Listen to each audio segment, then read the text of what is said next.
Welcome to Leaders of Tomorrow. You're joining us on this very special series of conversations that we're doing here on the show. Joining you live and exclusive from Dubai, talking about why this region is great for you as an Indian entrepreneur who's either looking to set up base or expand. I'm Sunanda Jayasheelan, and tonight on this panel discussion, I'm going to be talking about, amongst other things, the impact of SEPA, the impact of FTA, as well as the ease of doing business here in the country. Let me introduce our panelists tonight.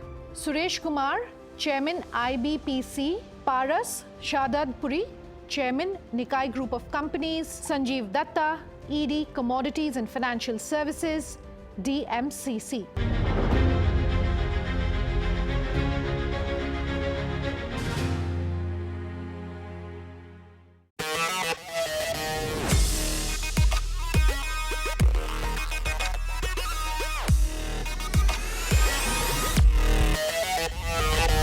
Nikai Group is a global conglomerate built on the promise of reliability.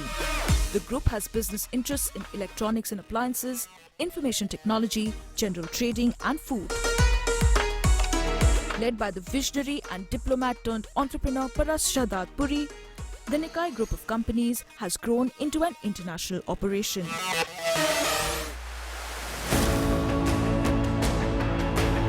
As a Government of Dubai authority, Dmcc is the world's most interconnected free zone and the leading trade hub for commodities, proud to sustain and grow Dubai's position as the place to be for global trade. IBPC is the oldest and largest association of Indian businessmen and professionals since 2003. It provides opportunities for Indian businessmen to interact and network with fellow Indian businessmen in a congenial environment.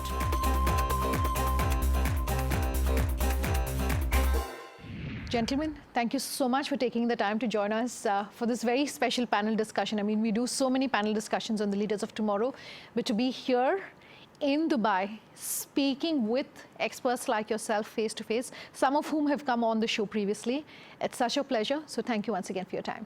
Thank you, Sunanda. Thank you. Good to see you here. Thank you so much. Let's start by perhaps asking our entrepreneur, Paras. This region and this market for you has been fantastic in terms of just the kind of growth that you've seen in the time that you've set up. I would love to ask you to just set the context for our viewers by talking about your company and what it is you do. Well, my name is Paras Shahdadpuri. I'm chairman of the Nikai Group of Companies.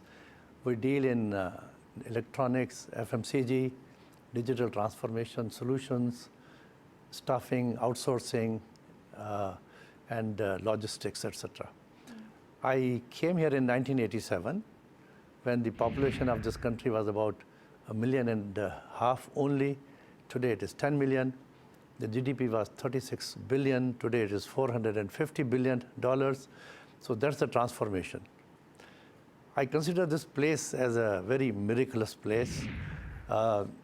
This country, other than Abu Dhabi, has no oil wealth or fossil fuel, and still they have attracted the population from all over the world, in fact, almost from 203 countries of the world. Sanjeev, let me come to you next, and if you can talk to our entrepreneurs about what the DMCC does and perhaps what's exciting you in the near future. Thank you, Sunanda. It's always a pleasure being on the show. And I'm Sanjeev. I represent the Dubai Multi-Commodities Center, which is DMCC. It is basically a trade-focused and a commodity-focused ecosystem, a special economic zone or a free zone, as you would call it. So we are about 20 years old and home to almost 21,000 companies, all trying to better connect trade. And no better time than now to talk about trade, especially between two large economies such as the UAE and India with the recently signed Comprehensive Economic Partnership Agreement. So thank you. Sure. We will talk in depth about the SEPA, the FTA, and what it really means for entrepreneurs, Indian entrepreneurs in particular, who are looking at this region. But let me get the big picture from you, Suresh. And you're someone who's seen both sides, if I can call it that. You were on the government side as a diplomat. You've now, you work so closely with businesses, representing their interests, really. What's the current environment like here? Thank you, Sunanda. In fact, this is the first in-person engagement. We did have an engagement virtually, I think last year. Certainly, I think I have been in the UAE for 42 years now, and during this time worked closely with the government of Dubai for the first 27 years, and then thereafter continue to be engaged with them as, currently as chairman of the Indian Business and Professional Council, IBPC Dubai for short. IBPC is the oldest and the largest organization representing leading Indian businessmen and professionals, including the likes of Mr. Paras Shahdadpuri. The Indian Business and Professional Council gives you a great perspective, and the objective is to act as a catalyst for growth in investments and trade flows between both geographies, particularly India and the UAE, and specifically Dubai in that context. And it's a regulated organization. It gives you a vantage position to promote trade and investments, and also promote networking opportunities within our membership, which is drawn from both geographies again. Sure. Let me talk about really the partnership and the relationship between the two countries, and one segment that I can, if I can call it that, really is as far as commodities concerned. And I want to come to you on this one, Sanjeev, but it's open to all three of you on today's panel. What's the kind of growth that we've seen when it comes to really the commodities sector and the volumes that are being traded? And looking ahead perhaps into the next 3, 4, 5 years, how do you like to set the context for our viewers to say, this is, these are some of the commodities that I think are perhaps undervalued, but I see great traction going forward? I mean, I'd borrow from what Paras just mentioned. If you looked at the GDP versus where it is today, the growth has been multifold, Sunanda. And what Dubai draws an advantage from is being a perfect conduit between demand and supply. Now, when you look at a commodity trade flow, typically it has to reach either from the mine or from the farm to the fork or the retailer at the right time and at the right place.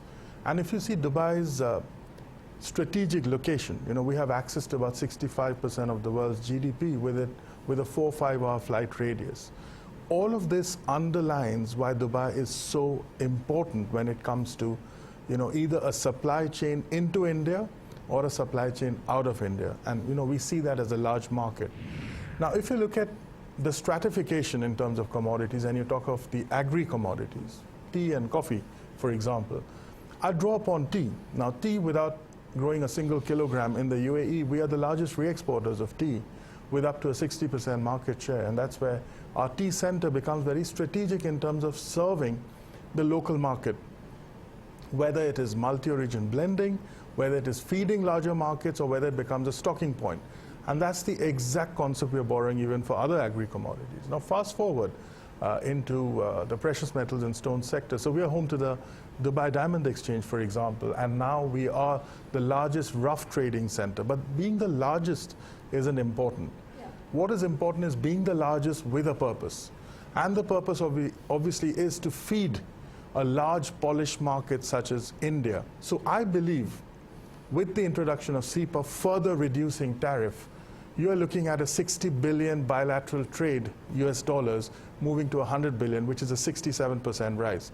So when you put all of this in together with the regulations that the UAE is passing in the precious metals space from a sustainable and a responsible sourcing element, it clears off a very, very important part of the bilateral agreement, which was started upon by our Prime Minister and the President of the UAE, Sheikh Mohammed bin Zayed. Okay, Paras, my next question is to you. And while we've been talking about how the economy has moved, I want to talk to you about how entrepreneurship has changed. You set up shop here almost 3-4 decades ago. My question is, from when you started out to where you are now, just in terms of the ease of doing business and how perhaps entrepreneurship has changed, I'd love to pick your brains. You see, this place is very much known for welcoming the businesses. It's not really necessarily huge FDI. When I came here, they were even looking for smaller businesses as well. So they have tried to nurture us. I mean, for us, it's a ground where we have to grow, and they facilitate this. Sure. Be that the banking and finance, be that the ease of licensing, be that the travel, every visitor is able to come here, pick up the goods in whatever number they want. So they have made this as a hub for the entire region. And as my colleague said, Sanjeev, that this place now caters to 65% of the world's population and the GDP. So people come from all over the world. Visa regime is very easy and good. It's very welcoming. Place is extremely safe and secure. The infrastructure is unbelievable. You find here roads every place, 12-lane roads, amazing ports, airport, one of the biggest and the busiest airports in the world. Now, all this facilitates business, and this is where the businessmen grow here. Sure. I mean, if these were not to be there, maybe we would have not grown like in many countries. There are restrictions. I mean, here they don't see businessmen as a threat. They want to, in fact, encourage him to grow more and more all around. Gentlemen, I have to take a quick commercial break on that note. We will be back in just a moment. Don't go anywhere.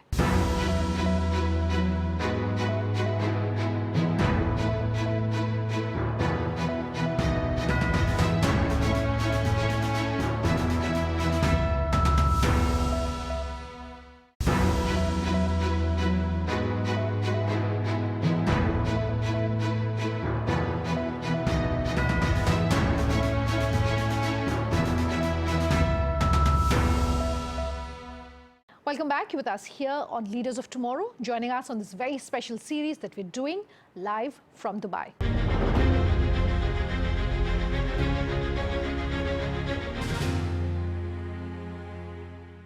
Let's talk about the impact that two announcements have had.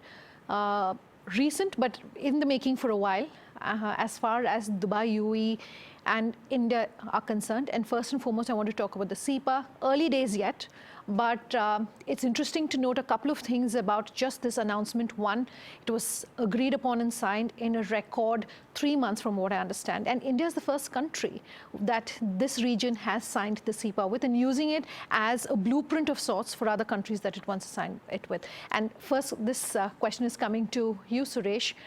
Just talk us through, all the makings really of SEPA, the sectors that are going to benefit perhaps, and your message for entrepreneurs who are watching this interview about what they can take away from it. I think SEPA was in the making for about a year or so, but it was built on the background of there was a comprehensive investment partnership agreement that was actually signed in 2015. In August 2015, when the Indian Prime Minister, after 34 years, visited the UAE. And this agreement, the investment agreement, was signed where the UAE committed to invest up to $75 billion in India, especially Indian infrastructure. So that's the context. And since then, there has been an investment and trade commission that was established, which meets every year. And they've been sort of building up towards the SEPA, as we now know it. What SEPA is, it's more than a free trade agreement. It's, the name comprehensive actually is not just trade and investments, but also intellectual property rights, competition laws, so that the competition laws are favorable to business and trade and investment flows, and a whole host of services as well. So the SEPA is the first comprehensive agreement of its nature signed between two countries, which are respectively the second and third largest trading partners for each other. So it makes the task easier, and therefore, the areas have been clearly identified, many of the sectors have been clearly identified. As I said earlier, there was a 90% agreement on most matters, and it was very wisely decided to leave aside the 10% for attending to as and when issues come up. And the 90% agreement produces significant amount of synergies. For instance, the UAE and India agreed on a 40% value add, which means that you can have the last mile production in the UAE by Indian companies, to give a specific example. And the Indian companies here would benefit, as Paras mentioned, the superb infrastructure, the logistics, the location, and the whole host of services and support that the government's offer here in the UAE here. Secondly, and I think more importantly, businessmen will find it easier to do value add here. The gold and jewelry, the gems and jewelry segment, or the engineering segment, or reusable plastics, or food security related, food processing sectors, etc. Pharmaceutical security, because there is a focus on pharma security in the UAE. So it opens up a number of sectors which were previously not addressed, and it's much more than commodities alone. It's the value add element of CEPA which is going to be very important. Sure. What would you like to add to that, Paras? See, CEPA is yet to unfold so many different aspects of our cooperation. Yeah. In fact, this cooperation, which is the first of its kind in the world, is not only commercial and investment, etc., but this reflects the close relationship, political, social, cultural proximity, the bonhomie between the leadership. All this has culminated into CEPA. CEPA, again, is much beyond, as my colleague said, Suresh. It's not trade and investment. For the first time, the Indian Institute of Technology, IIT, is going to set up a college here, which is very unique. It's the first time in the world. Same way, there's going to be important step on the food security. How a corridor has been set up, the food security corridor. The cooperation in solar energy, the ARENA, which is the organization here, how to cooperate with them and find the alternative for the fossil fuel. So this is an all comprehensive agreement and mutual understanding how the role of the two countries can be really harnessed to take this India's trade of not only 60 billion to 100 billion, but they say it can really reach 150 billion to 200 billion. But this is only the trade. And the rest of the things which I told you. So it's a very comprehensive, and this is going to unfold yet many benefits to the two countries. Sanjeev, at DMCC, you're excited by the potential CEPA offers. Anything more perhaps that you would have liked to see or will see then going forward? I think in addition to the physical trade element, and of course the preferential tariff, and the fact that you have a possibility of translating this bilateral arrangement into a multilateral arrangement. You know, we're getting into several other CEPAs, and obviously, as His Excellency the Minister of Economy mentioned of the UAE, that the scrubbing has been done. The agreements are ready. They are 90% complete, as my colleague rightly said, and there's a scope to add. So flexibility is key. Now, if you wind back over the last couple of years, while the world reeled under the pandemic, our leadership has been very quick in, introducing a lot of measures to make it business friendly. And as a matter of fact, when the ministerial changes were made in July of 2020, the first thing they did was liberalize business, removing, 100% ownership barriers in mainland, so on and so forth, getting into the CEPA, and trying to focus on the non-oil element. There's so much more to discuss, but this panel can only, we only have that much time, unfortunately. But very briefly, I'm very curious to understand from the three of you, and I want to start with you, Suresh. By way of closing comments, two-part question first. For you personally and professionally, any anecdote that you can share with our entrepreneurs to say, this is what I'd like to leave you with? And second, also, what advice would you want to give them through this interview? Personally and professionally, I will say that, Dubai is the place to be in if you want to do business with the rest of the world, if you want to be here on the ground and see for yourself. And I would encourage every entrepreneur in India who wants to grow his business to come and see for himself, because the reality on the ground will exceed his expectations in terms of whatever we describe it to be the case. As the head of the largest free trade zone anywhere in the world, Sanjeev? Yeah. Interestingly, best free zone globally rated by Times FDI for 7 years in a row. So what is your advice for an entrepreneur? Yeah, very similar. Given the fact that you have the flexibility, the efficiency, the connectivity, you should use Dubai as a global gateway for whatever you're doing, whether you're in the trade space, whether you're in the professional space. And that's where, CEPA becomes, again, very important in terms of detailing the several opportunities that we can make available to the Indian business community and the professional community. So I think, yes, it's very simple. Leverage it, leverage the framework the governments have worked hard in terms of laying out for us as the communities, and translate that into opportunity. And that can come very quickly. And Paras, you are the perfect example of how entrepreneurs can grow if given the right opportunities, and you definitely have. What would you want to leave our entrepreneurs with? Well, you know, doing ease of doing business, or these narratives are not really enough for UAE. Yeah. What does a businessman require? Let's think about it. He requires free flow of foreign exchange, access to the market, least amount of governmental bureaucratic wrangles, and on the personal side, good living, safe living, good education, good banking facilities, all are provided here. The infrastructure, which I spoke earlier, is amazing. So this has all the masala for creating a business and making business successful. Fantastic, and look forward then to more and more entrepreneurs who are exploring this region. Gentlemen, thank you very much for your time. Thank you for joining us today. Thank you. For those of you watching at home, if you have any feedback, any further questions, our contact details coming up on your screens as we speak. Thanks for watching. Have a good night.